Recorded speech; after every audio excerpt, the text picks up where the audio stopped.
Shalom dan salam damai kepada semua pendengar santapan firman Tuhan.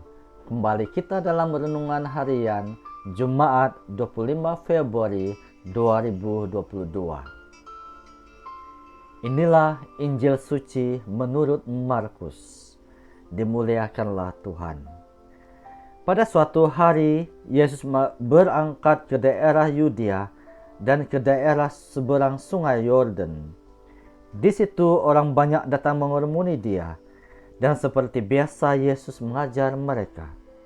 Maka datanglah orang-orang Farisi hendak mencobai Yesus. Mereka bertanya, "Bolehkah seorang suami menceraikan istrinya?" Tetapi Yesus menjawab kepada mereka, "Apa perintah Musa kepadamu?" Mereka menjawab, "Musa memberi izin untuk menceraikannya dengan membuat surat cerai." Lalu Yesus berkata kepada mereka, "Kerana ketegaran hatimulah Musa menulis perintah untukmu. Sebab pada awal dunia Allah menjadikan mereka pria dan wanita. Karena itu pria meninggalkan ibu bapanya dan bersatu dengan istrinya. Keduanya lalu menjadi satu daging. Mereka bukan lagi dua, melainkan satu. Kerana itu apa yang dipersatukan Allah, janganlah diceraikan manusia." Setelah mereka tiba di rumah, para murid bertanya pula tentang hal itu kepada Yesus. Lalu Yesus berkata kepada mereka, "Barang siapa menceraikan istrinya, lalu kawin dengan wanita lain, ia hidup dalam perzinahan terhadap istrinya itu. Dan jika istri menceraikan suaminya, lalu kawin dengan pria yang lain, ia berbuat zina." Demikianlah Injil Tuhan. Terpujilah Kristus. Dalam bacaan, Injil hari ini menggambarkan bagaimana orang-orang Farisi hendak mencobai Yesus dengan pertanyaan-pertanyaan tentang hukum Taurat Musa. Namun, Yesus adalah putra Allah, mempunyai pengertian yang sangat baik tentang hukum Taurat Musa dan bagaimana Musa membenarkan perceraian.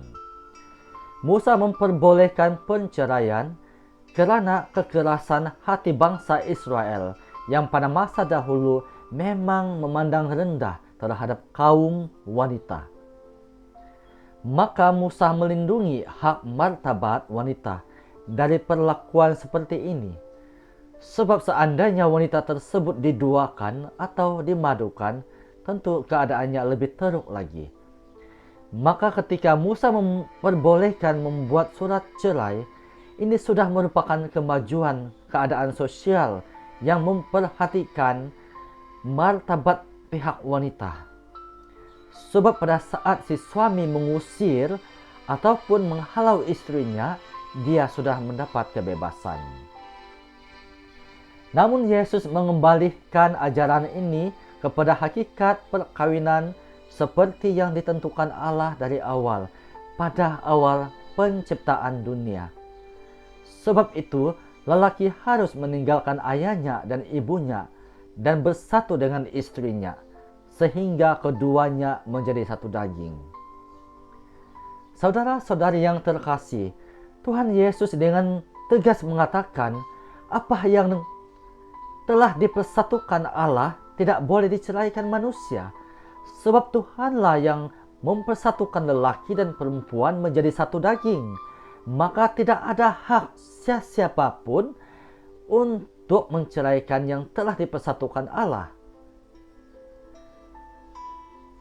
Pengajaran magisterium Gereja Katolik menjaga dan mempertahankan ajaran ini dalam banyak bentuk dokumen. Rencana Tuhan untuk perkawinan manusia dinyatakan dalam kitab Kejadian bab 1 ayat 27 dan bab 2 ayat 24. Ikatan lelaki dan perempuan itu nyata dan tetap seperti ikatan yang mempersatukan anggota keluarga. Oleh itu, pasangan suami istri juga harus berani menyebarkan kabar gembira. Sebab rencana Tuhan terhadap perkawinan yang mempunyai dasar dan kekuatan di dalam Kristus. Perkawinan berakar dari kasih penyerahan diri secara penuh antara suami dan istri dan diarahkan untuk kebaikan anak-anak yang dipercayakan oleh Tuhan kepada mereka. Dan oleh karena itu Allah mau agar perkawinan itu tidak diceraikan. Tuhan mau agar perkawinan menjadi buah, tanda, dan keperluan ataupun tuntutan kasih setia yang Tuhan berikan kepada manusia dan yang Yesus berikan kepada gerejanya. Kristus memperbaharui dan mengembalikan makna perkawinan seperti yang direncanakan Allah dari awal. Perkawinan yang diangkat oleh Yesus menjadi sakramen, memberikan kepada pasangan suami istri sebuah hati yang baru yang dapat mengatasi kekerasan hati. Kita boleh lihat dalam Matius bab 19 ayat 8. Kristus adalah iya bagi semua janji Allah. Dan pasangan suami istri diajak untuk mengambil bahagian di dalam realisasi dari kesetiaan kasih Allah kepada manusia dan juga mengatakan iya pada janji perkawinan.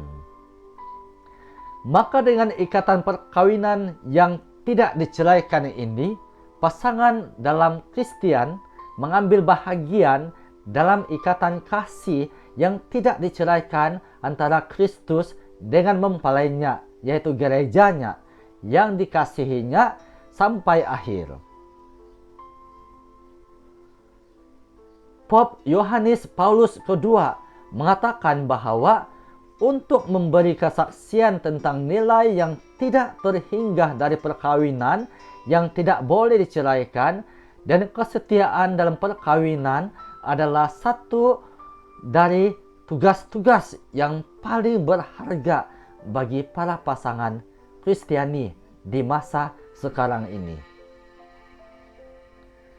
Saudara-saudari yang terkasih, semasa Yesus menjelaskan kepada para muridnya yang mungkin terkejut akan pengajaran yang bertentangan dengan ajaran yang pada saat itu diterima oleh semua orang Yahudi, Yesus mengajarkan bahwa tidak satupun pihak, baik istri maupun suami, yang mempunyai hak untuk berkawin lagi setelah berpisah.